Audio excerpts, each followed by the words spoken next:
नमस्कार, आप देख रहे हैं कैपिटल टीवी और मैं हूं आपके साथ पारुल त्रिपाठी।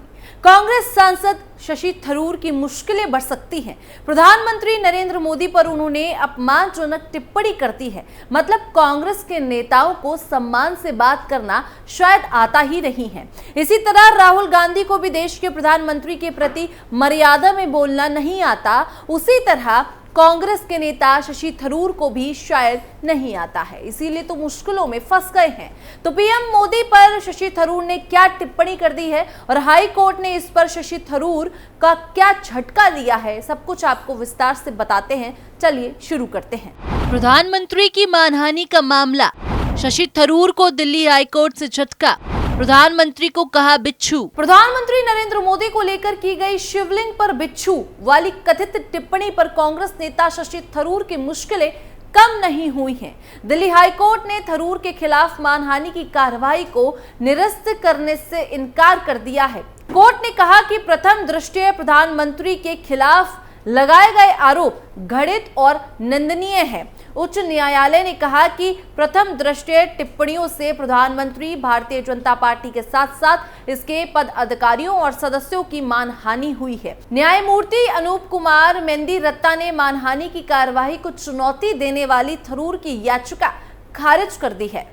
पीएम मोदी की मानहानि, निचली अदालत में लंबित मानहानि की कार्यवाही को रद्द करने के अनुरोध वाली थरूर की याचिका खारिज करते हुए न्यायमूर्ति मेंदी-रत्ता ने कहा कि न्यायिक मजिस्ट्रेट के समक्ष आईपीसी की धारा 500, जिसमें मानहानि के लिए दंड मिलता है, उसके तहत उन्हें समन जारी करने के लिए पर्याप्त सामग्री मौजूद है। उच्च न्यायालय ने 16 अक्टूबर 2020 को मानहानि शिकायत में तिरुवनंतपुरम से लोकसभा सदस्य थरूर के खिलाफ आपराधिक कार्यवाही पर रोक लगा दी है। इसने गुरुवार को अपने अंतरिम आदेश को रद्द कर दिया और संबंधित पक्षों को 10 सितंबर को निचली अदालत के समक्ष पेश होने का निर्देश दिया है। हाईकोर्ट ने क्या दिया झटका, न्यायाधीश ने आदेश सुनाते हुए कहा कि कार्यवाही निरस्त करने का कोई आधार नहीं बनता है और न्याय के हित में ये उचित होगा कि कार्यवाही को निचली अदालत के समक्ष जारी रखने की अनुमति दी जाए। थरूर ने निचली अदालत के 27 अप्रैल 2019 के आदेश को निरस्त किए जाने का अनुरोध किया था। निचली अदालत ने थरूर को भाजपा नेता राजीव बब्बर द्वारा दायर आपराधिक मानहानि शिकायत पर आरोपी के रूप में तलब किया था। उन्होंने 2 नवंबर 2018 को दायर की गई शिकायत को भी रद्द करने का अनुरोध किया था। बब्बर ने थरूर के खिलाफ निचली अदालत में आपराधिक शिकायत दायर की थी और दावा किया था कि कांग्रेस नेता के बयान से उनकी धार्मिक भावनाएं आहत हुई हैं। न्यायमूर्ति मेंदी-रत्ता ने 51 पृष्ठ के फैसले में कहा कि प्रथम दृष्टया एक वर्तमान प्रधानमंत्री के खिलाफ लगाए गए आरोप घृणित और निंदनीय है। भारत के माननीय प्रधानमंत्री नरेंद्र मोदी की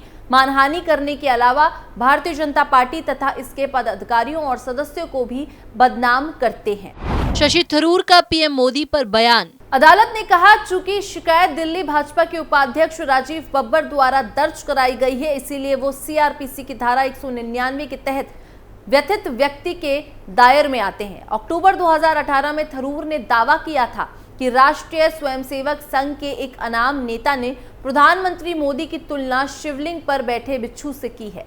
थरूर को जून 2019 में निचली अदालत ने संबंधित मामले में जमानत दे दी थी। शिकायतकर्ता ने कहा था, मैं भगवान शिव का भक्त हूँ। हालांकि आरोपी यानी कि थरूर ने करोड़ों शिव भक्तों की भावनाओं को पूरी तरह अनादर किया था और बयान दिया जिससे भारत में तथा देश के बाहर मौजूद सभी शिव भक्तों की भावनाओं को ठेस पहुंची थी।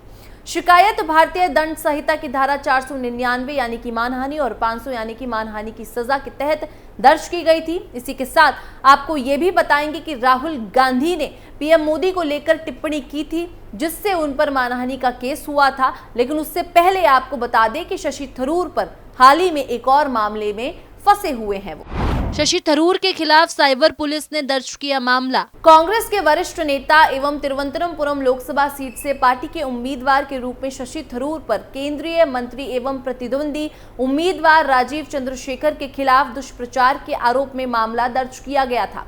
पुलिस अधिकारियों ने कहा और जानकारी दी कि ये मामला यहां साइबर पुलिस ने 15 अप्रैल को दर्ज किया था, लेकिन इसका विवरण अगले दिन उपलब्ध हो पाया है। पुलिस अधिकारियों के अनुसार थरूर के खिलाफ मामला भारतीय जनता पार्टी के नेता JR पद्म कुमार की शिकायत के आधार पर दर्ज किया गया था, जिन्होंने कांग्रेस नेता पर एक टेलीविजन कार्यक्रम के दौरान चंद्रशेखर के खिलाफ दुष्प्रचार का आरोप लगाया था।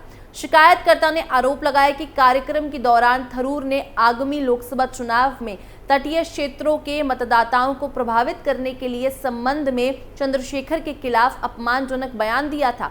एक पुलिस अधिकारी ने बताया कि मामला भारतीय दंड संहिता की धारा 171G और 500 तथा सूचना प्रौद्योगिकी अधिनियम की धारा 65 के तहत दर्ज किया गया है।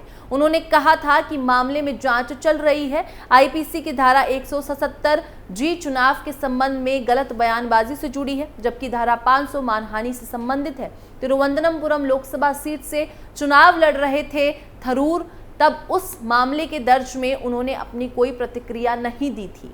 राहुल गांधी का मोदी सरनेम मामला। 2019 लोकसभा चुनाव के दौरान राहुल गांधी ने मोदी सरनेम को लेकर एक टिप्पणी की थी, जिससे आहत होकर वकील प्रदीप मोदी ने उनके खिलाफ मानहानि का केस दायर किया था। ऐसा ही एक केस गुजरात में भाजपा नेता पुनेश मोदी ने भी किया था, जिसमें राहुल गांधी को 2 साल की सजा सुनाई गई थी। सूरत कोर्ट के इस आदेश के बाद राहुल गांधी की सदस्यता छिन गई थी। हालांकि बाद में ऊपरी अदालत के रोक के बाद उनकी सदस्यता बहाल हो गई थी। अधिवक्ता प्रदीप मोदी द्वारा 23 अप्रैल 2019 को दर्ज मामले को 30 सितंबर 2021 को MP MLA कोर्ट में स्थानांतरित किया गया था। इसके बाद कोर्ट ने राहुल के खिलाफ समन जारी किया था। इस पर राहुल ने अर्जी दाखिल कर उपस्थिति से छूट मांगी थी, जिसे अदालत ने खारिज कर दिया था। अब बयान दर्ज कराने के लिए राहुल को अदालत आना होगा। लालपुर क्षेत्र निवासी अधिवक्ता प्रदीप मोदी ने सिविल कोर्ट रांची में 23 अप्रैल 2019 में शिकायतवाद कराया था। शिकायतकर्ता ने याचिका में कहा था कि राहुल गांधी ने मोदी सरनेम वाले लोगों को लेकर जो टिप्पणी की है, उससे पूरा मोदी समाज आहत है, इसीलिए उनके खिलाफ कानूनी कार्रवाई की जाएगी।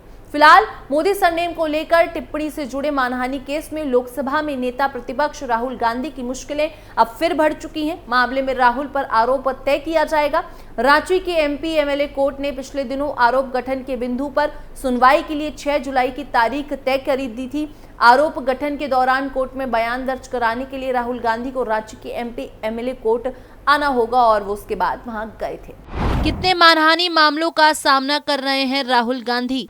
अमित शाह हत्या के आरोपी। 2018 में 8 मई को कर्नाटक चुनाव के दौरान बेंगलुरु में एक प्रेस कॉन्फ्रेंस में राहुल गांधी ने अमित शाह पर टिप्पणी की थी। इसी मामले में विजय मिश्रा द्वारा 4 अगस्त 2018 को राहुल गांधी के खिलाफ मामला दर्ज किया गया था। राफेल मोदी टिप्पणी। राजस्थान में एक रैली के दौरान राहुल गांधी ने मोदी के खिलाफ अपमानजनक बयान दिया था। शिकायत के अनुसार राहुल गांधी ने अपने व्यक्तिगत X अकाउंट पर पोस्ट किया था भारत के चोर कमांडर के बारे में दुखद सच्चाई। शिकायतकर्ता ने आरोप लगाया कि राहुल गांधी PM मोदी के खिलाफ अपमानजनक बयान दिया है और उन्हें कमांडर इन थीफ कहकर भाजपा के सभी सदस्यों और PM मोदी से जुड़े भारतीय नागरिकों के खिलाफ चोरी का सीधा आरोप लगाया है। सावरकर मामला। विनायक सावरकर के पोते सत्यकी सावरकर ने कांग्रेस नेता राहुल गांधी के खिलाफ 5 मार्च को यूनाइटेड किंगडम की यात्रा के दौरान मानहानि का बयान देने पर आरोप लगाते हुए मामला दर्ज करवाया था। सावरकर की छवि खराब करने का आरोप लगाया गया था। सुशील मोदी पटना मामला। भाजपा के राज्यसभा सदस्य सुशील कुमार मोदी ने 2019 के आम चुनाव में कर्नाटक के कोलार में राहुल गांधी की विवादास्पद टिप्पणी के लिए उनके खिलाफ मामला दर्ज किया है। राहुल ने कहा था, सभी चोरों का सरनेम मोदी क्यों है।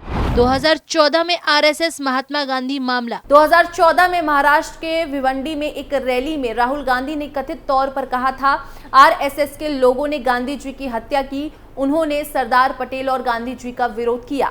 21वीं सदी के कौरव। राष्ट्रीय स्वयंसेवक संघ के एक कार्यकर्ता ने संगठन को 21वीं सदी के कौरव बताने के लिए कांग्रेस नेता राहुल गांधी के खिलाफ हरिद्वार की एक अदालत में मानहानि की शिकायत दर्ज की है। गौरी लंकेश मामला। RSS कार्यकर्ता और वकील धृतिमान जोशी ने पत्रकार गौरी लंकेश की मौत के बाद RSS को जोड़ने की कथित कोशिश के लिए 2018 में राहुल और CPIM नेता सीताराम येचुरी के खिलाफ आपराधिक मानहानि का मामला दायर किया था। रांची कांग्रेस मामला। भाजपा कार्यकर्ता नवीन झा ने अखिल भारतीय कांग्रेस कमेटी की आंतरिक बैठक में भाजपा के खिलाफ कथित अपमानजनक बयान देने के लिए राहुल गांधी के खिलाफ 2018 में रांची में सीजेएम अदालत के समक्ष आपराधिक मानहानि की शिकायत दर्ज करवाई है। तो ये सभी मामलों में राहुल गांधी पर मानहानि का मुकदमा चल रहा है और अब शशि थरूर भी इन्हीं के पद चिन्हों में चलकर फंस चुके हैं। इस मुद्दे पर आपकी क्या राय है, हमें कमेंट सेक्शन पर जरूर बताएं। बाकी देश और दुनिया की तमाम खबरों के लिए देखते रहिए कैपिटल टीवी।